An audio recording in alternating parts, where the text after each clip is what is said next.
चंद्रपाल नाम है जी।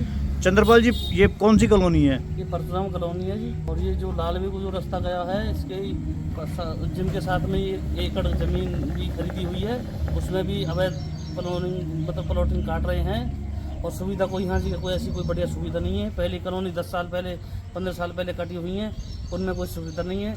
और दोबारा बेरे में काटे जा रहे हैं कॉलोनी, सुविधा कोई है नहीं ऐसी। अच्छा, सरकार को क्या चाहिए यार, क्या क्या सुविधा दे? सुविधा तो यही चाहिए जी, सड़क बन जाए और अपना नालियाँ बन जाएं, इसमें पानी प्लॉटों में जाता है, पानी बढ़ जाता है और एक बारिश में सारी गलियों में खींच हो जाती है। अच्छा, आगे कुछ नंबरों पर प्रॉपर्टी आईडी खुल गई है, वहाँ सड़कें बन रही है। हाँ, 5 की सड़क बना दी है जी। 5-7 की सड़क बना के चले गए। पहले तो बोल रहे थे कि जी यहाँ भी करेंगे, यहाँ भी करेंगे। अब ऐसा कुछ नहीं है, वो भाग गए। उसका ठेकेदार बोलता है मेरा तो ठेका पूरा हो गया, मैं जा रहा हूँ जी, किसी और के अंडर में आएगा, जब देखेंगे। जो वहाँ की बात आप बता रहे हो कि सड़कें बन गई है 4-5 और यहाँ की सड़कें नहीं बनी है, तो यहाँ आबादी है या वहाँ आबादी है? सबसे ज़्यादा तो यही है जी आबादी तो समझ रहे हो 80% आबादी यहाँ जी है। और वहाँ तो कुछ भी नहीं है, 2 एक आध घर बन रहे हैं, नलियाँ बना दी, सड़क बना दी, सब चीज़ की सुविधा वहाँ दे रहे हैं। क्या है वहाँ जी? कुछ भी नहीं है। ये बनी कैसे होंगी, वजह क्या है इसके पीछे? कोई वजह क्या जी, हमें तो कोई यूँ करा है जी, पैसे कोई चंडीगढ़ से जो कोई डीलर था जिससे प्लॉटिंग की थी, वो चंडीगढ़ से पास करा के लाया है इन रास्तों को। अच्छा, जो आपके पड़ोस में 1 एकड़ में जो कॉलोनी काटी जा रही है, अवैध कॉलोनी काटी जा रही है, इससे आपको क्या नुकसान है? नुकसान तो कुछ नहीं है जी, बाकी देखो अब ये कम सुविधा तो हो, कॉलोनी तो चलो कटती हैं, वो तो ऐसी बात नहीं है। जो पहली कटी हुई है 10 साल 15 साल पहले, उनमें तो कोई सुविधा है नहीं और काटे जा रहे हैं। हम तो यही कहेंगे जी, अब जो 10 साल से 15 साल से जिन्होंने प्लॉट ले रखे हैं, उनकी ना तो कोई रजिस्ट्री हो रही है, ना कुछ हो रही है। डीलर यूँ कहता है रजिस्ट्री खोलेंगे जब करेंगे, और कोर्ट में जाते हैं तो वहाँ भी कोई यूँ कहते हैं साइड बंद है, वो है चंडीगढ़ से पास होती है ऐसी। अब ऐसा कोई सुविधा है नहीं। प्लॉट बिक जाते हैं, डीलर अपना बेच के चले जाते हैं, रजिस्ट्री होती नहीं है। ये इसी वजह से कोई सुविधा नहीं होती है। हाँ, सड़क बनवाई जाए, चलो कॉलोनी तो काटो, पर ये जो कॉलोनी कटी पड़ी उनमें तो सुविधा दो। जो आज के टाइम में कोई थोड़ी सी बारिश हो जाती है, उससे इतनी कीचड़ हो जाती है, कोई रास्ता भी नहीं निकला जाता। जल भराव हो जाता तो फिर कैसे निकलते हो आप लोग? निकलते कैसे हैं जी, अपना कीचों में निकलते हैं, कीचों में बांध धरते हैं, परेशान रहते हैं। क्या है? अच्छा, अब सरकार को क्या चाहिए? अब सरकार को क्या चाहिए? हमें तो यही सुविधा चाहिए जी, हमारी सड़कें बन जाए, नालियाँ बन जाएं, जो भी सुविधा है। ये जो लालवे का रोड है, मेन रोड है, ये 15-20 साल से यूँ ही टूटा पड़ा है। इसमें दुनिया भर के गड्ढे हो रहे हैं, परेशानी होती है, बैठे रहते हैं, अद्दार हो रहा है, उछट के लगते हैं। तो यही कहेंगे जी, गौरव गौतम भी चलो कह जाता है।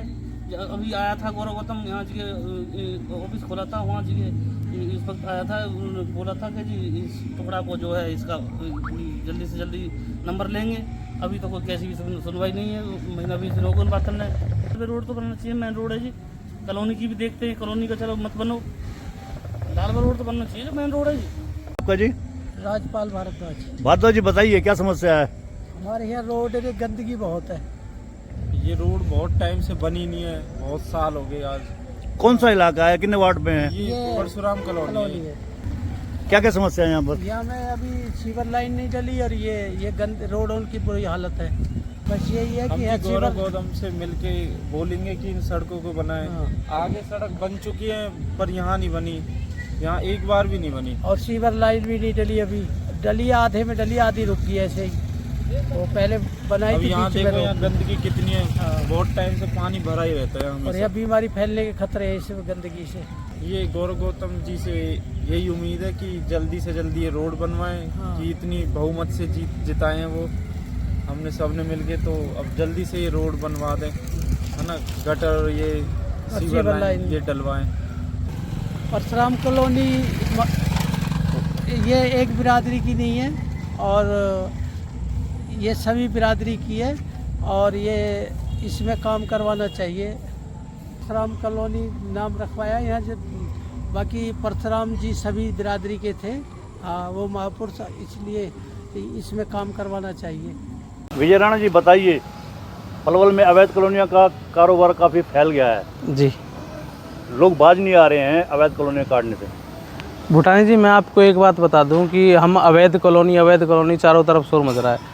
सरकार इस तरफ भी तो ध्यान दे कि आम आदमी, गरीब आदमी जिसको अपना घर बसाना है, आप हुड्डा को ले लो 1 लाख रुपए गज हो गया, ओमेक्स को ले लो 80-90 हज़ार रुपये गज हो गया, आप रोडको सिटी को तरंग को ले लो 60-70 हज़ार रुपये गज हो गया। आम आदमी क्या इनमें प्लॉट ले पाएगा कभी? आप हो गए, मैं हो गया, क्या हम इनमें कभी प्लॉट ले पाएंगे? आप फैसिलिटी देखो, जहाँ हमारी एम्बुलेंस जा सकती है, हमारी पुलिस जा सकती है, सबसे 25-25 फुट चौड़े रास्ते, सरकार काम उस पर करे ना कि हमें आम आदमी को बसने देना। अवैध कॉलोनी क्या, इन अवैध कॉलोनियों को ये क्या इनमें घर नहीं बस रहे? पूरा पलवल किस में बसा हुआ है? काम गरीब को बसाने का करो, गरीब को उजाड़ने का कोई काम मतलब। आजकल डीटीपी अनिल मलिक का काफिला हर जगह पहुंच रहा है, जहाँ अवैध कॉलोनी होती है जी, तोड़फोड़ की जा रही है। जी जी। उनका ये कहना है कि जो अवैध कॉलोनियाँ हैं उसकी वजह से जो रूपरेखा है शहर की वो खराब होती है। जी देखो भूटान जी, मैं आपको बताऊं, रूपरेखा जब खराब होती है, जहाँ पे हमारा मास्टर प्लान है, जैसे मान चलो हमारा कोई मास्टर प्लान है, उस जगह कोई कॉलोनी कट रही है तो वो अवैध है। जहाँ हमारा कोई मास्टर प्लान नहीं है, कोई एग्रीकल्चर लैंड है या फिर जहाँ कोई सेक्टर है, तो वो अवैध कैसे हो जाएगा? मान चलो अवैध हो भी गया, बट वहाँ कोई मास्टर प्लान तो कोई सरकार का है नहीं। अभी करंट में जो मास्टर प्लान देखते हैं 8 से 10 साल का, वो कोई मास्टर प्लान तो है नहीं वहाँ पे, तो वो अवैध कैसे होगा? ये तो एक खाना पूर्ति चल रही है कि खाना जहाँ से आ रहा है वहाँ खाते रहो, जहाँ से नहीं आ रहा वहाँ तोड़ फोड़ करवा दो। तो ये चीज़ तो देखो व्यर्थ की बातें हैं। तो रही बात ये कि अब बात वही आ जाती है कि गरीब आदमी कैसे बसेगा। इसमें राजनीतिक संरक्षण भी प्राप्त है क्या अवैध कॉलोनियों को? देखो इस चीज़ को मैं नहीं जानता, वैसे तो राजनीतिक संरक्षण कुछ, मैं इस चीज़ पे विश्वास नहीं रखता।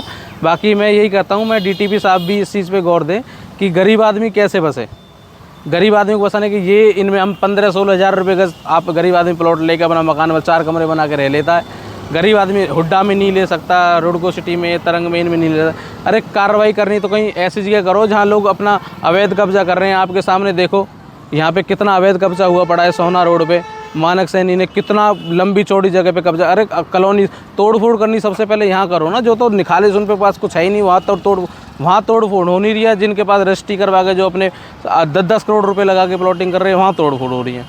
आपने मानक सैनी की बात करी है जी, अवैध कब्जा हुआ पड़ा है, तो सोना रोड पे कितने अवैध कब्जे हुए पड़े हैं? देखिए मैं आपको कहता हूँ, सोना रोड पे आप लाइन से आ जाइए, मानक सैनी के बाद जो सारे इसके बराबर में, इसके सामने जितना भी ये 23 एकड़ है करीब, कितना ये मैं इसका एक्चुअली नहीं आप एग्जैक्ट नहीं कह सकता कि जितना भी ये बसा हुआ है सारे अवैध बसे हुए हैं।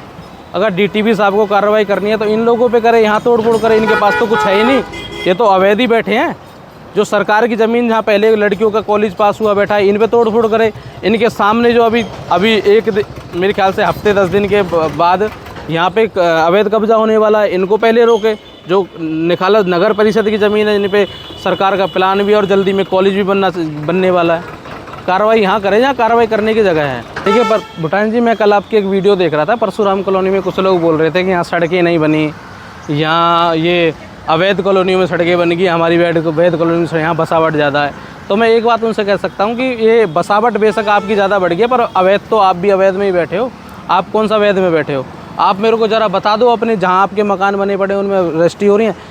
मैं आपको बताऊँ, ये प्रॉपर्टी डीलर हैं, ये वो अनपढ़ प्रॉपर्टी डीलर हैं जिनको आता कुछ नहीं, जानते कुछ नहीं, और इनको सड़कें चाहिए। सड़कें इसलिए चाहिए कि जो सड़क बन जाएंगी, जो इनके प्लॉट पड़े हैं वो 20-20 हज़ार के प्लॉट 30-30 हज़ार में बिक जाएंगे। इसलिए इनको सड़कों की मांग है। इनको विकास से मतलब नहीं है, इनको इस चीज़ से मतलब नहीं सड़क बन जाएंगी तो हमारा इसमें कुछ विकास होगा, हमारी पक्की सड़क। इनको तो प्लॉटों से मतलब है, इनके प्लॉट महंगे बिक जाएंगे बस।